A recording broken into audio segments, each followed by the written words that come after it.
La proposta Veneto Green parte dall'emergenza che c'è purtroppo per quanto riguarda i rifiuti urbani e i rifiuti speciali, non solo nel Veneto ma in Italia, per la mancanza di impianti finali.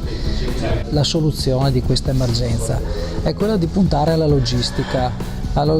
con delle piattaforme autorizzate che possono stoccare i rifiuti per poter poi chiaramente utilizzare le vie di comunicazione ferroviarie piuttosto che marittime, quindi farli transitare all'estero. Aggiungo che il ruolo della politica potrebbe essere proprio quello di spianare la strada con accordi bilaterali con paesi che non siano anche e solamente i paesi della Unione Europea ma anche extraeuropei. Parlo dell'area balcanica piuttosto che dei paesi che sono anche più comodi nell'area nordafricana, dove si possono creare delle condizioni prima a livello politico di cooperazione e poi chiaramente a livello imprenditoriale. Veneto Green Cluster è proprio la piattaforma tecnologica che è finalizzata ad affrontare le varie problematiche collegate alla gestione integrata dei rifiuti, che è diciamo la spina dorsale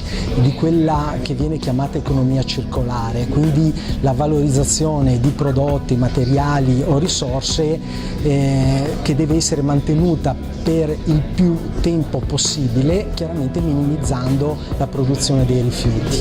Quindi le problematiche che incontra questo nuovo paradigma di modello economico possono essere affrontati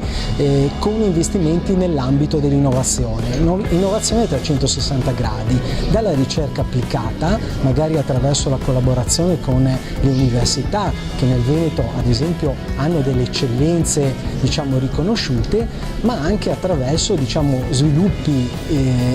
progetti di sviluppo sperimentale che anche singole aziende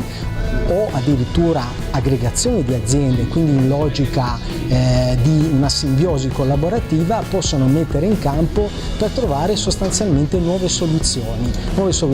per la valorizzazione del rifiuto e quindi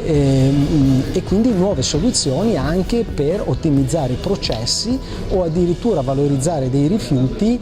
quali materie prime per nuovi cicli produttivi.